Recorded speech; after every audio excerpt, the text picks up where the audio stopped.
Hi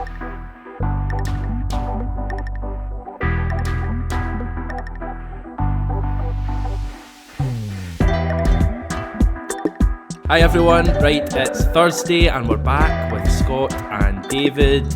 Loads to chat about, guys. Before we do that, some good news from the channel's point of view. A big thanks to all of you for getting us to 24,000 subscribers. Whether you're an old sub, a new sub, we appreciate you all the same. And the next stop is a quarter of a century, guys, which is pretty crazy.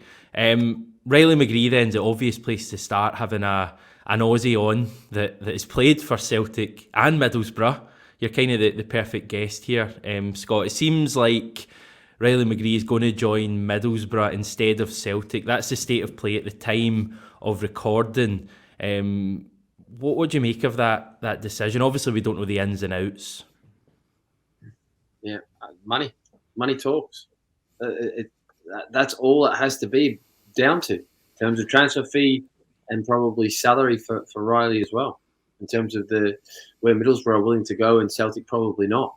So we do have a look at times at Celtic, particularly in probably the Peter Law era, there was stages of how you got to certain salaries at Celtic. You know, if one of those players was of a level that hadn't quite proven themselves at European or at, higher level, that they would start in a certain tier, and then you would go up a tier and up a tier. It looks to me that might have played out in this situation as well. But I could be wrong. It could be just down to the transfer fee itself, in terms of Middlesbrough have come back late and sort of blew Celtic out the water in terms of what they're willing to pay. That could be what the case is. But again, there could be a twist in it as well, that Riley would turn around and go, well, no, I actually want to go to Celtic, but that doesn't look to be the case, does it, guys? So, and it's a big shock for everyone. I think even here in Australia, because obviously Ange is the head coach of Celtic. So not that they had too much of a relationship prior to this situation. I think a couple of squads that he was involved in with Ange before he went on to Japan and other things. But yeah, really interesting. And I think everyone's very, very surprised just because of the Australian connection that it's not going to happen. If it doesn't, we still don't know. Yeah, it seemed like one that was going to happen. That I saw a report that he could be on as much as 20 grand a week at Middlesbrough, and I just don't think Celtic would pay those wages for someone who has had a decent career so far, but certainly I think more of a project signing than a player who's going to come in and play first team football right away and be a starter every week. David, I know you're kind of nonplussed about this whole situation. I think position we're pretty strong in there, to be quite honest. So wasn't devastated by it. A little bit surprised that he chose Middlesbrough, but I mean, it might not just be about wages. We might see that they're 7th in the Championship just now, so they're right in the mix for a playoff spot. If they get into the Premier League, that's the utopia for a lot of footballers, isn't it? So he might be seeing that as a a carrot that he wants to take. But I mean, it's no disaster. We've got very, very good midfielders at the club. I'm like you, Hamish. I sort of doubted whether, if we did sign McGree, whether he would have went right into the team. Who comes out for him? I think you asked that question quite a lot, Scott, when we're linked with midfielders. Who comes out? Does Riley McGree? And I've not seen a lot of him. I'm not going to pretend I know all about Riley McGree. Do you think, from what you've seen of him, Scott, he would have been given a spot in that Celtic midfield? I certainly believe, because David Turnbull's out at the moment, I certainly think he could come in and do that role. What I really liked about Riley previously and playing against him, I actually played against him in my first game here in a pre-season friendly. He got sent off for telling the referee where to go, actually. So he's quite a fiery character, and I like that about him. He's got a little bit of nasty streak in him, and he believes in himself. He's got that aggressiveness that I think you need to be successful in that certain Aussie genre type of player from past tense. But long term, getting around the question you asked, long term, do I see him playing week in, week out?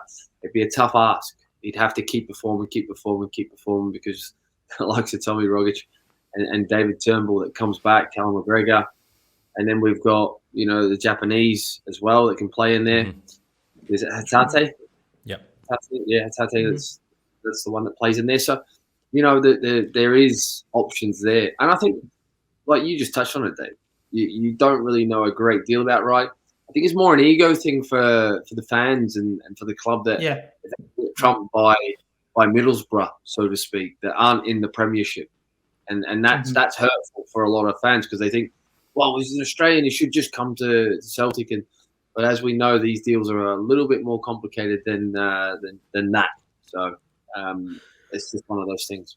Well, that's it. I mean, there's no point pretending, Hamish, that Riley McGree and Ange Postecoglou are best friends. I mean, he called them up to the Australian squad several years ago. That doesn't mean they're in daily contact with each other. So just because they're both Australian, as if everyone in Australia knows everyone, And for me, to be honest, it's not a massive blow, especially with, I think Middlesbrough were going up to a deal worth £5 million. I think that includes add-ons.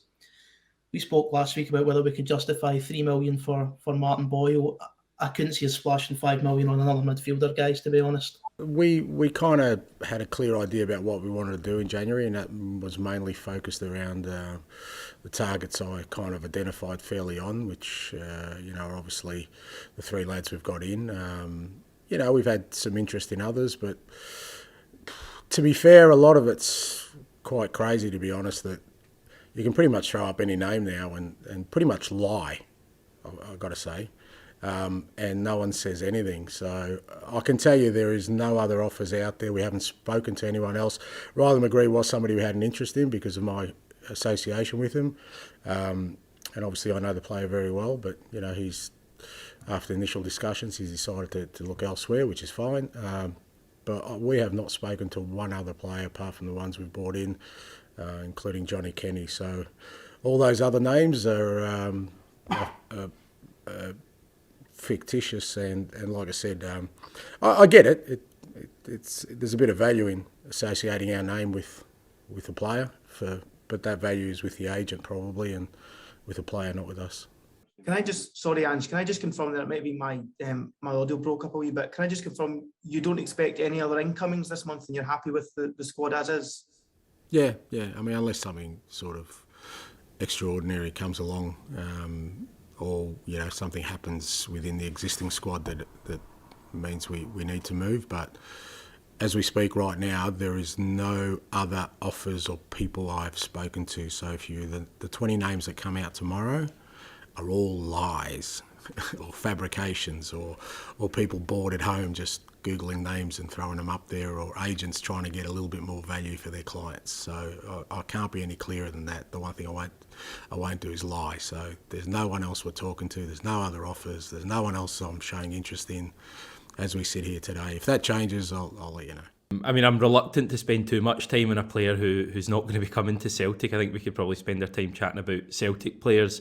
But with regards to that position, I saw John McGinley of the channel and the website tweeting yesterday that before the Riley McGree rumours, he felt we were kind of quite well stocked in midfield. Now that we've had the tease of Riley McGree, he now feels that we maybe could do with another midfielder, in that attacking role. What do you think of that, Scott? I think, like David touched on it, I don't think it's immediate. I don't think there should be any panic within having another one in that area. I think the only reason why you would is because of the way Ange plays and the high tempo and the injuries that have occurred already, and the worry of that happening again throughout the course of the rest of the season. We're still European football as well, and another cup competition to be in. So you need a squad to do so. But keeping everyone happy, guys, I talked about that last week. That's going to be hugely difficult. We keep bringing in all these different players. I think more you look at it and go, do we still need a left back? Do we? Don't we? Defensively, Julien, like we'll touch on later, is coming back, but you need another centre back. Is that the area that needs looking at more so and stocking up rather than higher up the pitch now with the signings that have been already made? I know you would never sign a player for a handful of games. You'd obviously look for longer term than that. But I am looking at these fixtures, David. We were chatting to them about them before we started recording. Hearts away, Dundee United at home, and then the derby when we're going to be missing David Turnbull for those games. We're probably going to be missing Hatate, if we're honest. He's going to be called up by Japan. You know, you're quite light in there. I know you can move Callum McGregor up one and play Adiguchi, who probably won't be called up by his country. So there are ways round it, but I just think, you know, a bit like John, now that I've kind of seen the stars with McGree, I feel like we could do with someone else. I know Hannes Wolf has been mentioned.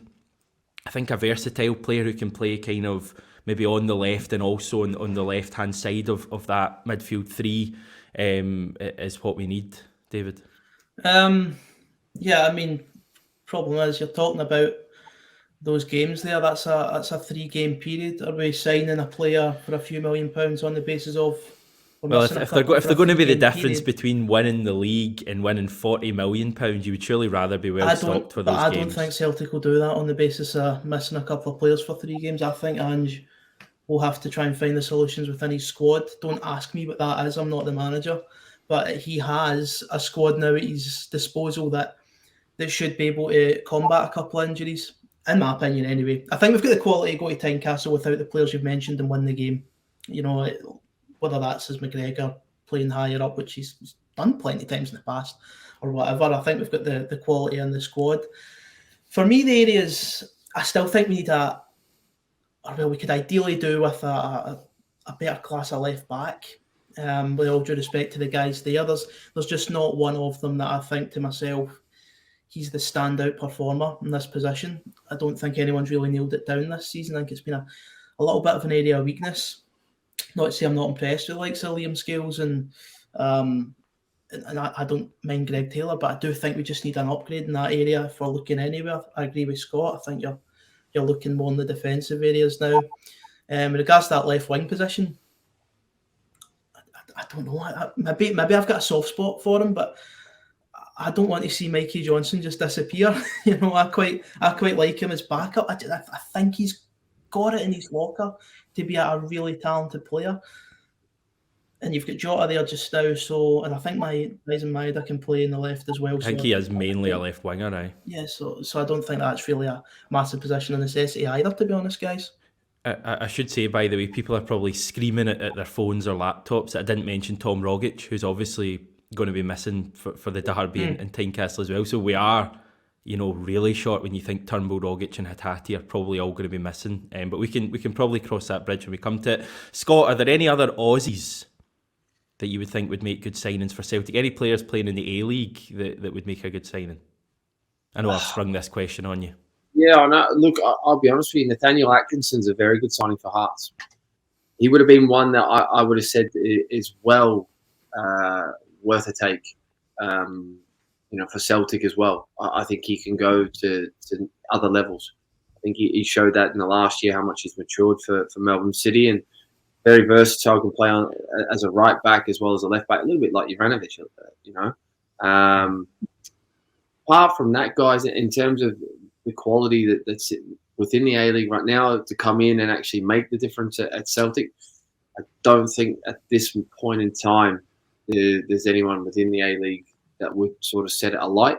There was a left back who was playing at Wellington Phoenix, Kakache, who's now in Belgium. He's actually a Kiwi boy, left back, who for me was excellent, probably 19, 20. So people can go and have a look at him. He was someone that I raised eyebrows at and thought he can go next level. Kevin Muscat took him to Belgium. He's been there ever since. Obviously, Kevin's moved on to pastures new, going to obviously Japan.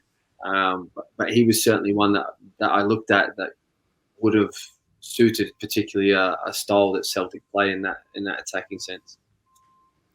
Right, interesting to keep an eye on Atkinson and see how he does it at Hearts, because if he does well, he could well earn a move to Celtic. Right, and in other news today, the SPFL have reinstated 5 subs for the rest of the season. This is something that Ange called for recently. It will start on Monday with the game against Hibs, of course. 9 of the 12 top flight clubs voted for it, and teams will now be able to name up to 9 players on the bench. So 5 subs out of 9, and I think you can make them in 3 windows during the game, so you can't take up 5 different windows to make your subs, but I don't think half-time counts. I was actually reading up on this. Would you believe it, guys? League 2 in Scotland has 5 subs as a rule. League 1 in the Championship are 3 subs, and the Premiership is now going to 5. Is that not just sum up, the fractured setup in Scottish football? And I know it's because the different leagues have had a vote on it, but why not have one approach? One size fits all for all the leagues. It's daft. But anyway, 5 subs, Scott, what are we thinking? Good news for Celtic? Yeah, it is. Look, I don't mind it. I think 5 subs is okay. I don't like nine on the bench though. I'm against that completely. Now, yeah, it's good for Celtic, I suppose, because you don't know which way the game's changing. But in the fairness of the game itself, I've been on both sides of that as a football player, and I look at it particularly from a playing aspect or a coach from another team. And I don't see it. I'm surprised that 9 teams actually voted for that in the league itself, to have 9 on the bench. Maybe some of them are confident within their squad members, but I just think you're giving an advantage to the higher quality or the teams with stronger squads. They can just chuck 9 on there and have a super subs to come on and make a massive difference. Some will say, well, what's the difference between 7 or 9? Well, it still is, because you get to have those extra it's 2, isn't it? Mm-hmm. Yeah, it might actually just be the little bit that you're finding hard to actually put on the bench. So yeah, it's quite odd.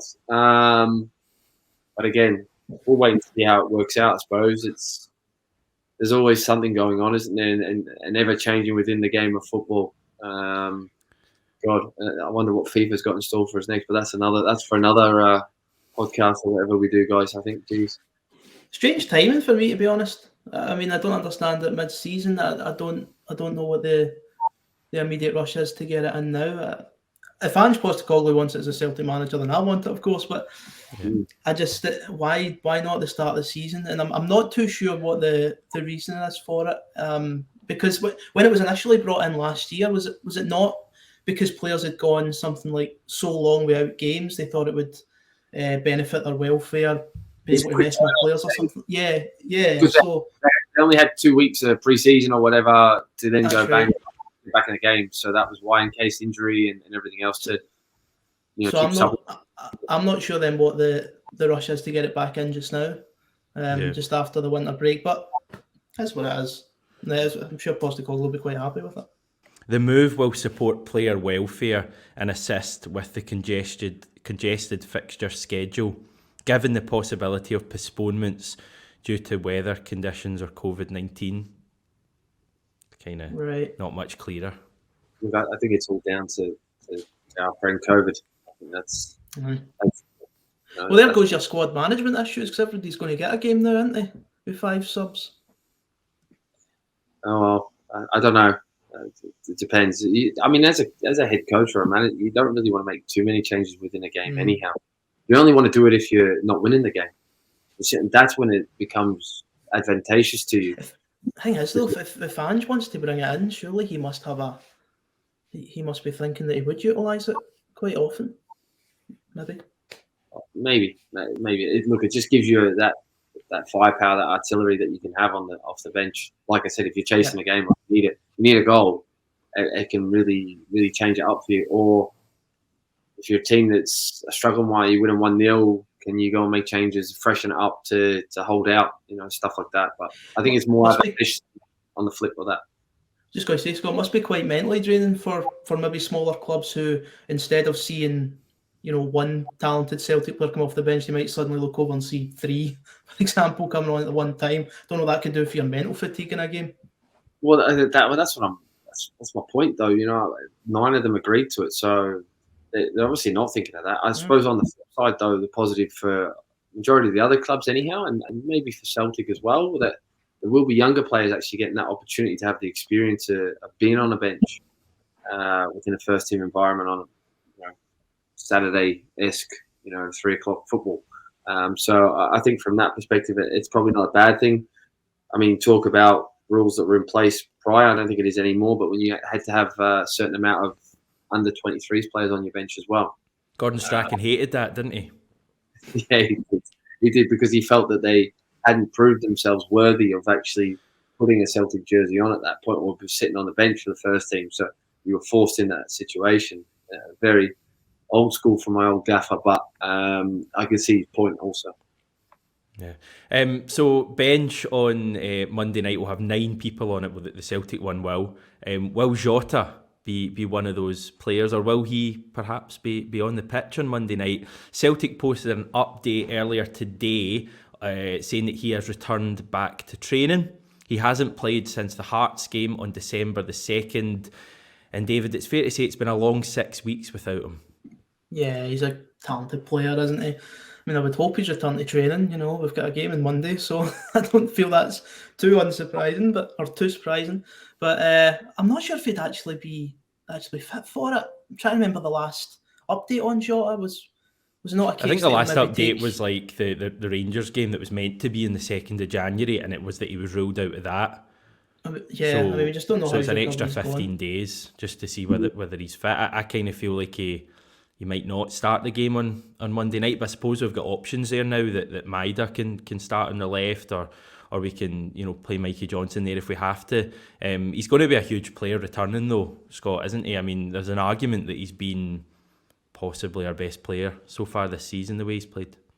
Yeah, the impact that he's made has been superb, hasn't it? Albeit now talking about signing permanently, which is great news. And I think it will be a slow burner with him coming back. I don't think you want to risk him straight off the back of the injury that he's just had. I think it would be quite crazy, to be honest. I don't think he will be up to speed, like David said there. And I think it will be within time, just building him up nicely so we can see him back to what he was like before he got injured. Yeah, I mean, I'm excited to see him back. Christopher Julian, another one we're all excited to see back. Celtic actually played St Mirren yesterday in a closed-door friendly. This is what we know about the game, because details have been a little bit sketchy, but we do know that Julian played, I think, the second half alongside all 3 of our new Japanese signings: James Forrest, Cameron Carter-Vickers, Callum McGregor, Joe Hart and Josip Juranovic were among the other players that played. Celtic won 1-0 with Owen Moffat scoring. Shame we couldn't have done that in the penultimate game before the winter break, but we'll take the victory yesterday. And a few outlets suggesting that even though Julian played yesterday, that he won't be in action on Monday against Hibs. It's going to come a bit too soon for him, David.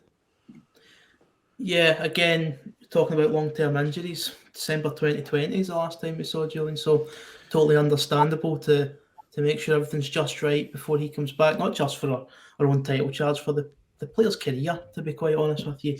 But yeah, it was good to see some of the names on there. Obviously, the 3 Japanese signings, great to see them in the pitch. Obviously suggests there's no major injury concerns that we weren't sure of before.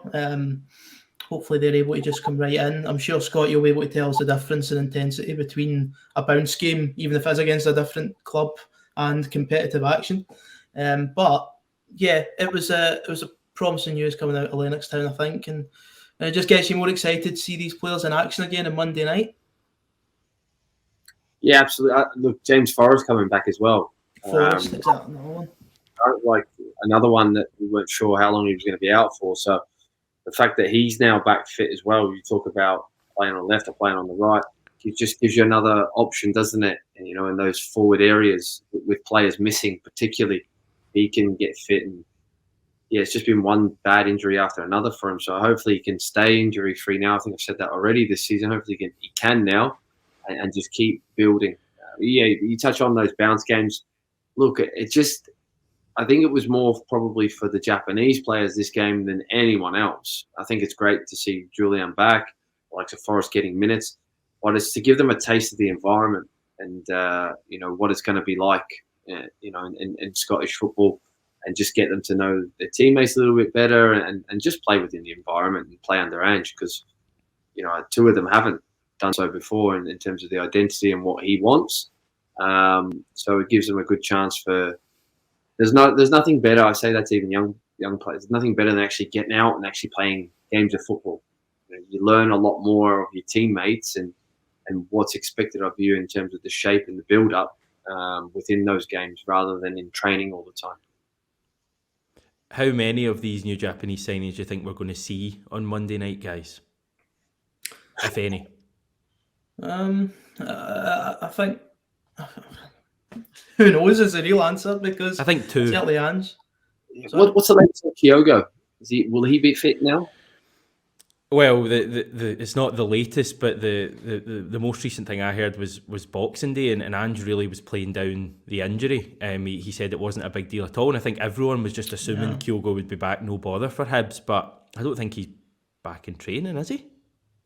I'm not quite sure. Haven't heard either way. No, I think Ange hopefully answers when he's in front of the media. But in terms of his new signings, he's shown that he isn't afraid to throw new players or even young players into his team if he feels it's necessary, if he thinks the game's right for them. He doesn't seem to be the kind of manager that will hold them back.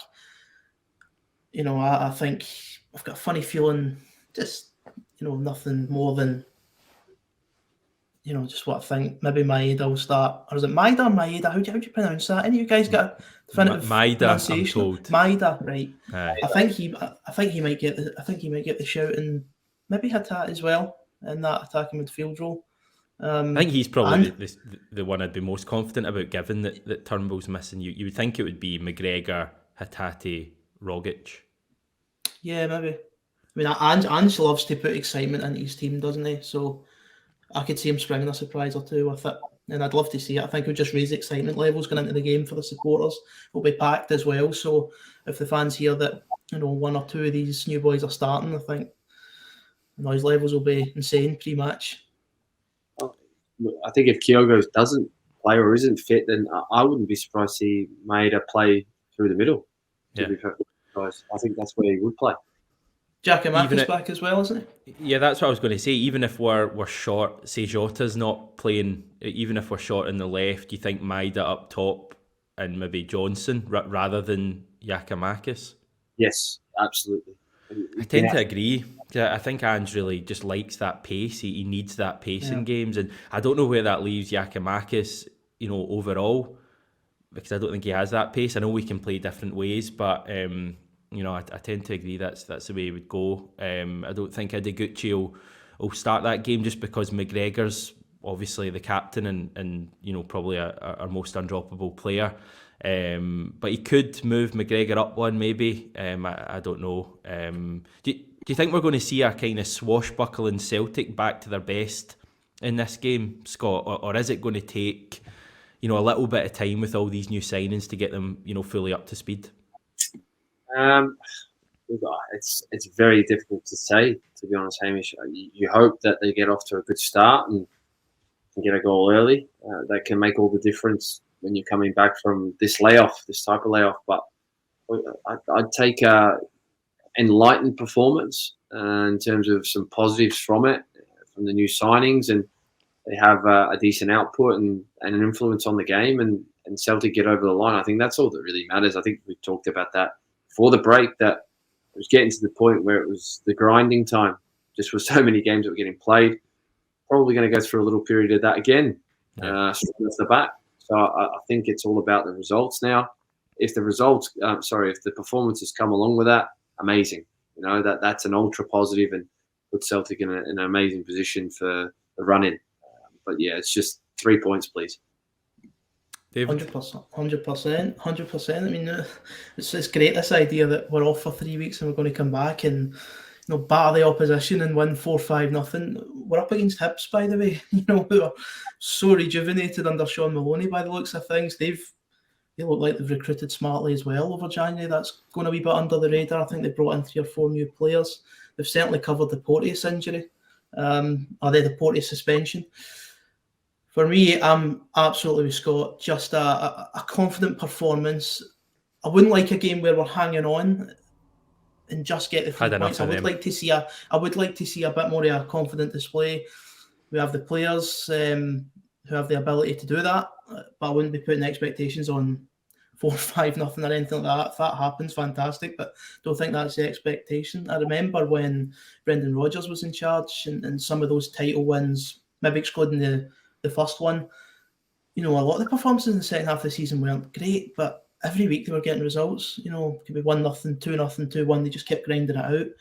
We need to see a bit of that in the second half of the season. I thought we did that really well in December, guys, to be honest. Outside of that St Mirren game, with all the games we played and all the victories we racked up. So the signs are positive. But Monday in isolation, yeah, a confident performance, maybe a couple of goals, but won't be easy. They're a good side.